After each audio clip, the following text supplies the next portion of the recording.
In a straightforward and uncaring manner, Peter made it clear that he expected me to handle all household chores, care responsibilities, and essentially serve as the household's maid. He didn't mince words, directly linking my role to that of domestic help. His stance was clear: either conform to his expectations or leave through divorce, a notion he seemed to wield as a threat.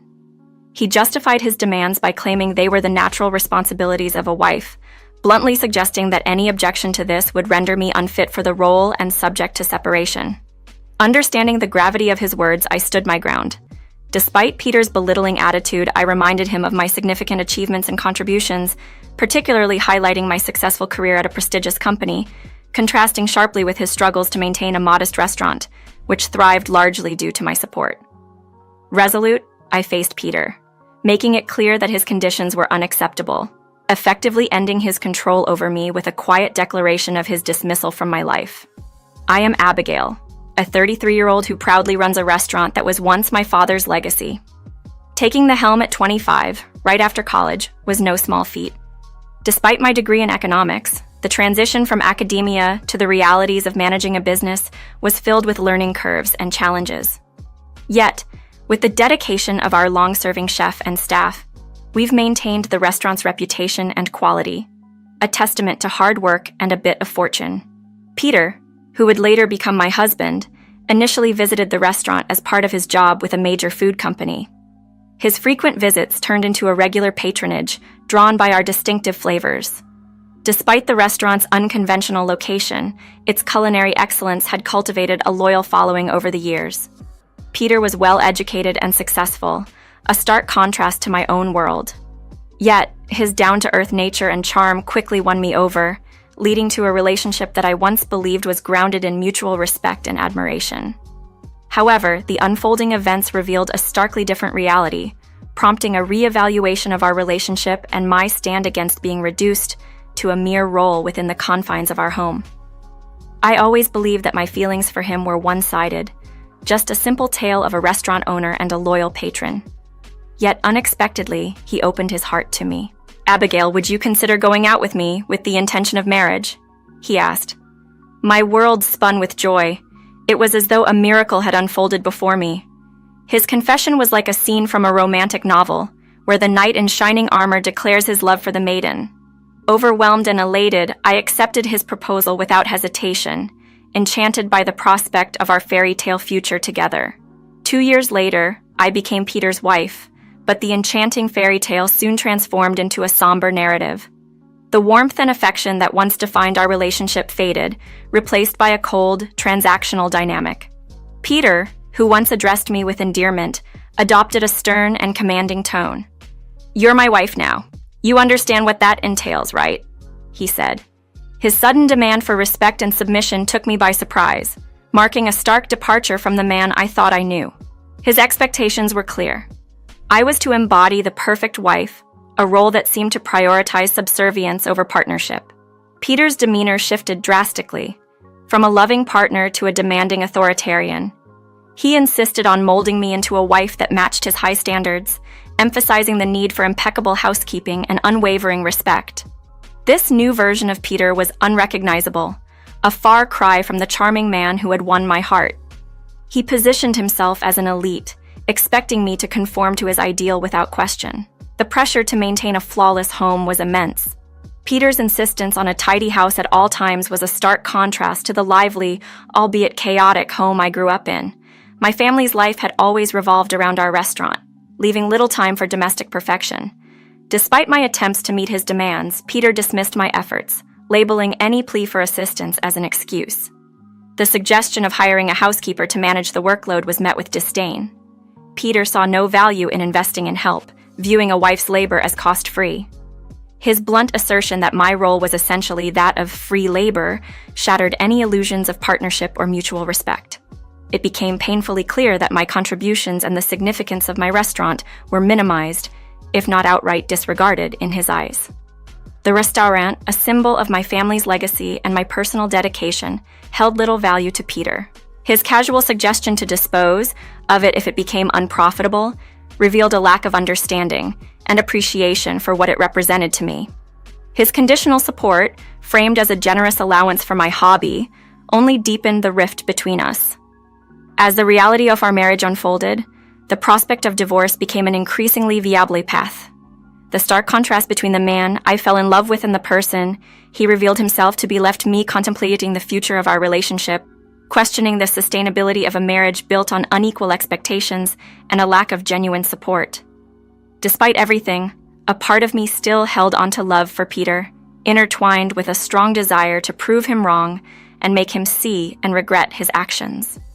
This complicated mix of emotions drove me to pour my heart and soul into my restaurant. It's a quaint place, cherished by our regulars, standing as a testament to the unique and nostalgic flavors that large chain restaurants can't replicate. My dedication to preserving this essence of my restaurant was unwavering, even as I tried to navigate a tumultuous marriage with Peter.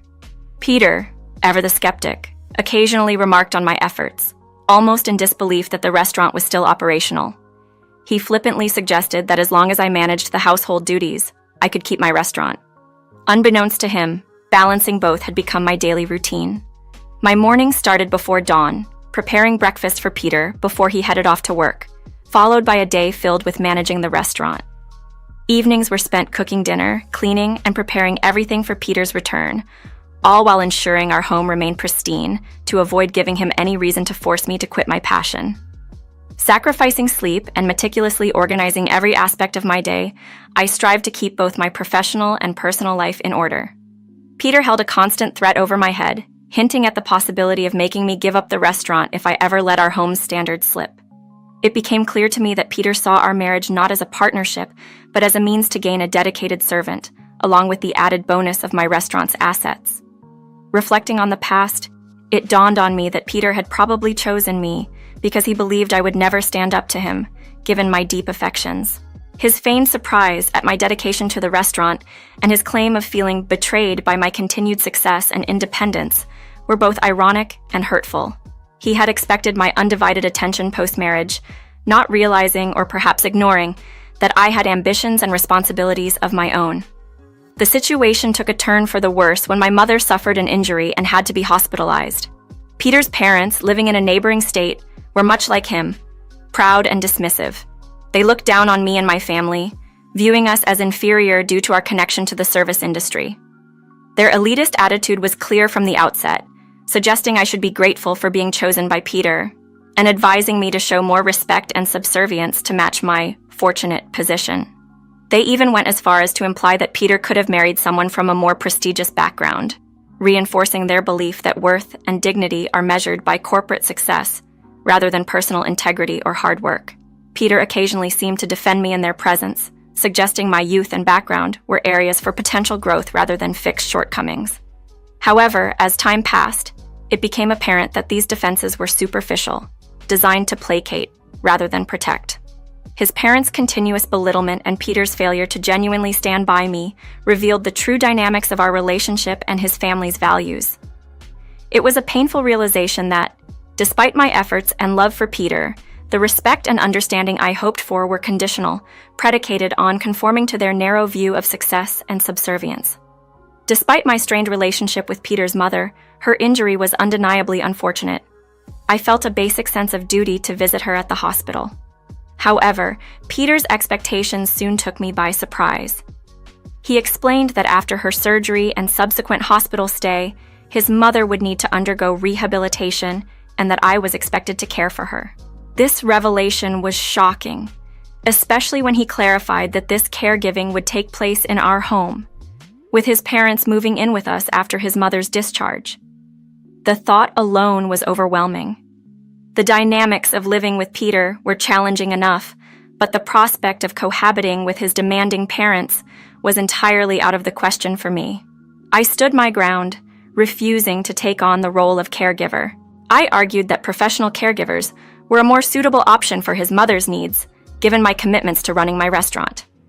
Peter's response was dismissive and outrageous. He suggested I should quit my restaurant, sell it, and use the proceeds for his family's needs. His words reduced me to nothing more than household help, making it clear that he viewed me merely as a source of free labor, including for his mother's care. His ultimatum was stark: conform to these expectations or leave. with divorce presented as a looming threat. His smug demeanor indicated he believed he had cornered me into submission. However, I was not intimidated. I quietly affirmed my position and achievements, contrasting sharply with his demeaning view of my restaurant. Without further argument, I internally dismissed him from my life, though he seemed not to catch my whispered dismissal. Peter mistook my silence for acquiescence, assuming I would comply with his demands given some time. He was mistaken. Over the past 3 years, I had been preparing for such a moment, albeit with a lingering hope that Peter might revert to the loving man I had married. Yet, faced with the continuous erosion of our relationship and his unchanging attitude, I realized that hope was futile. It was time for decisive action. I reached out for help, making a call to initiate my next steps. 2 months later, the economic section of the newspaper featured a surprising development. Peter's employer, a food manufacturing company, was on the verge of being acquired by a restaurant group. Peter, caught off guard and visibly upset by the news, could not fathom the implications of this turn of events. This strategic move marked the beginning of a new chapter, one where I reclaimed my autonomy and challenged the dynamics that Peter had sought to impose on me. Peter was incredulous, watching as his world seemed to unravel before him. "This is ridiculous. We're a leading company, and now we're being taken over by some random diner group?" He vented his frustration by crumpling the newspaper and throwing it against the wall, disbelief etched on his face as he turned on the TV, only to find the same news confirmed. Slumping onto the sofa, Peter's agitation was palpable. "Why is this happening?" he muttered, grappling with the reality of the situation. It was in this moment of vulnerability that I approached him, offering something that visibly shocked him. "What is this?" Peter asked, eyes wide as he held the divorce papers I handed him. His reaction was to crumple and discard them as he had with the newspaper, but I remained steadfast. "No matter how much you crumple these, we can't return to how things were," I said, prompting him to demand an explanation for the divorce. Peter was taken aback by my decision, especially since he had been the one to mention divorce first, albeit as a so-called figure of speech meant to manipulate me into compliance. His silence was answer enough when I confronted him with the truth of our situation. I loved him once, trusted him, but the repeated betrayals and deceptions made divorce the only path forward for me. Peter looked at the new set of divorce papers I placed in front of him, disbelief turning to desperation. "This is a lie, right? You wouldn't do this," he pleaded, unable to accept the reality that I was serious about ending our marriage. His plea for another chance, even as tears streamed down his face, couldn't erase the hurt and disrespect I had endured. "Why not? We loved each other, didn't we? We can start over," he implored, grasping for a sliver of hope. But it was too late. My decision was final. "I've given up on you. That's why I decided to buy your company," I revealed, leaving Peter dumbfounded. The restaurant group that acquired his company was a large corporation, boasting 2,500 full-time employees, a fact that underscored the depth of my resolve and the extent of my capabilities beyond what Peter had ever acknowledged or respected. The realization that I, the woman he had underestimated and reduced to a mere housemaid, had orchestrated such a significant move was a turning point. It signified not just the end of our marriage, but also a dramatic shift in power dynamics, marking a new beginning for me and the closure of a chapter defined by disregard and manipulation. In a moment filled with high stakes and emotions, I informed Peter, "I'm actually the president of that company, and given the circumstances, you're fired." Peter's laughter echoed in disbelief, thinking it a joke, but the reality was far from humorous.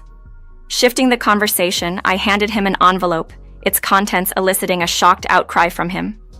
Inside were detailed documents and photographs, clear evidence of Peter's numerous affairs, gathered meticulously by a private investigator. The range of individuals involved was staggering, showcasing Peter's misuse of his charm and status.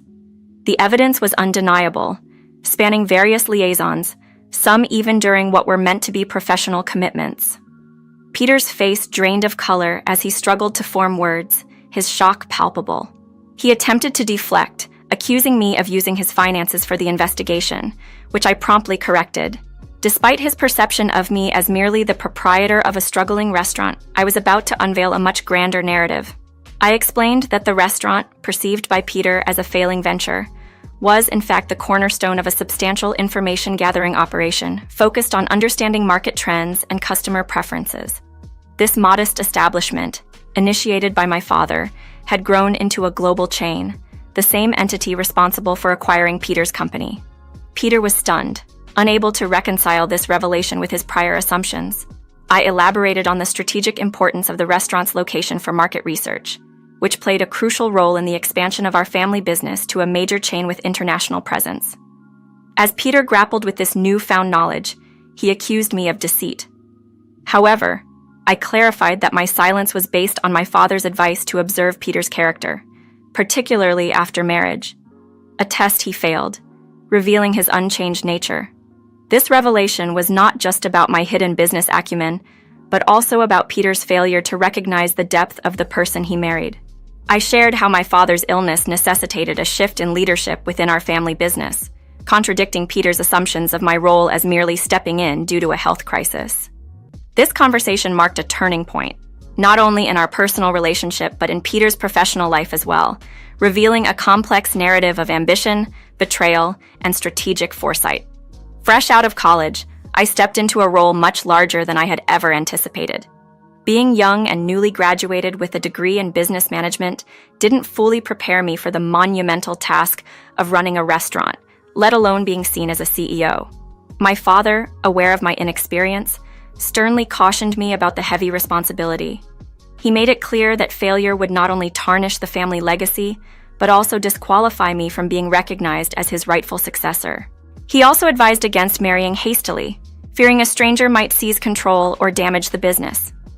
Despite these warnings, I held a strong belief that Peter would be different, that he would respect my commitment and share in my values.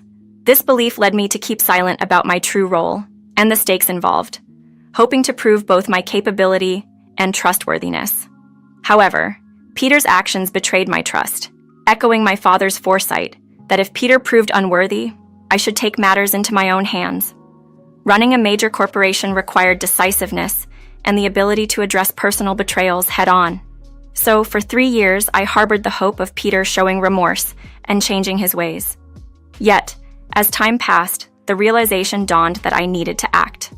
After making a decisive phone call, I awaited the arrival of the next crucial step in my plan. The doorbell soon rang, and I opened the door to reveal the former president of Peter's company, which was now under my ownership. The air was tense as the former president, with a strained smile, handed Peter a termination notice. It was an official document outlining his dismissal for disciplinary reasons, including misusing company time and funds. In a strategic move, I had offered the former president a chance to retain his position in exchange for enforcing Peter's termination. Peter's actions, seen as minor individually, accumulated into a significant breach of trust and professional misconduct. I made it clear to Peter that his dismissal was deserved, urging him to leave what he thought was our shared home. His confusion deepened when I revealed that the apartment was actually owned by me, a fact he had overlooked or forgotten. This moment wasn't just about ending Peter's employment. It was a declaration of my independence and a step towards reclaiming my life and future from the shadows of betrayal and unmet expectations. With the lease expired last month, Peter found himself without any legal right to remain in the apartment. I was firm in my decision not to renew our arrangement. As Peter stood there, bewildered by the swift turn of events, I mentioned the need to sort through our belongings and decide on the division of property. However, my immediate concern was to not have him in my presence any longer. I suggested he return to his parents' home, especially with his mother nearing her discharge from the hospital after a month-long stay. It seemed like the most logical step for him to prepare for her return. I made it clear to Peter that any further communication regarding our separation would be handled through a lawyer. Handing him over to the former president, I warned that any attempt to return would be reported as trespassing. Although we were not officially divorced yet, the landlord's stance was clear. Peter had no place here anymore. Silently, Peter left the apartment, his departure marking the beginning of a new chapter for both of us. The aftermath involved dealing with incessant calls from Peter's parents, who were initially unaware of the extent of our problems. When they learned about the impending divorce, their tone shifted dramatically. Initially, they tried to appeal to my sense of family, insinuating that the divorce was an overreaction to what they deemed minor indiscretions. However, as I remained adamant about my decision, their pleas turned into threats and accusations, blaming me for Peter's unemployment and demanding alimony as compensation. Despite their emotional manipulation and attempts to guilt-trip me, I stood firm on my decision to divorce Peter. Their change in tactic, from threats to apologies, did not sway me. I had already communicated my boundaries clearly. If their harassment persisted, legal action would be my next step. Following through with this, a warning from my lawyer finally put an end to their attempts to contact me. In the property settlement, I ensured that alimony was claimed from Peter, securing what was rightfully mine. This process was not just about ending a marriage, but about asserting my independence and closing a chapter filled with betrayal and manipulation. It was a reaffirmation of my right to a life free from deceit and a step towards moving forward on my own terms. Fortunately, due to Peter's previously solid financial status, all outstanding payments were settled. However, Peter's circumstances drastically changed after losing his job and depleting his savings, leading him to move back in with his parents. Now he spends his days working long hours in the service sector, a field he previously dismissed. Adding to his challenges, Peter faces alimony lawsuits from the husbands of the women he was involved with. It's a tough situation, but I hope he takes responsibility and works diligently to fulfill these obligations, no matter how long it may take. In conversations with the women involved, each expressed regret, clarifying they were drawn to Peter for his status and wealth, rather than genuine affection. I emphasized the seriousness of their actions, engaging in relationships with a married man, and the legal consequences that follow. Through these discussions, I arranged for them to contribute a fair amount in alimony, hoping this ordeal serves as a lesson to avoid similar mistakes in the future. I've now officially assumed the role of president, taking over from my uncle, who has stepped into the chairman position.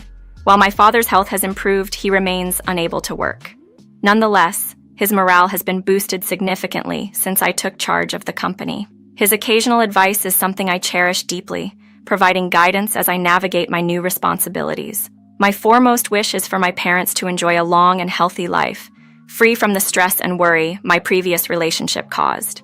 My father's growing recognition of my capabilities as a business owner is a source of personal pride. Looking ahead, I'm open to the possibility of meeting someone who brings peace and happiness to my family. However, for the time being, I'm focusing on my commitment to remaining single and dedicating myself to the growth of the company. It feels like my true calling, nurturing this child of mine to become larger and more esteemed. The restaurant, the origin of both my parents' journey and my own, holds a special place in my heart. It symbolizes my beginnings and the values instilled in me. As I continue to manage it alongside my responsibilities as president, it remains a cherished reminder of where I started and the legacy I aim to build upon. My journey is just beginning, but I'm optimistic about the future and the successes that lie ahead.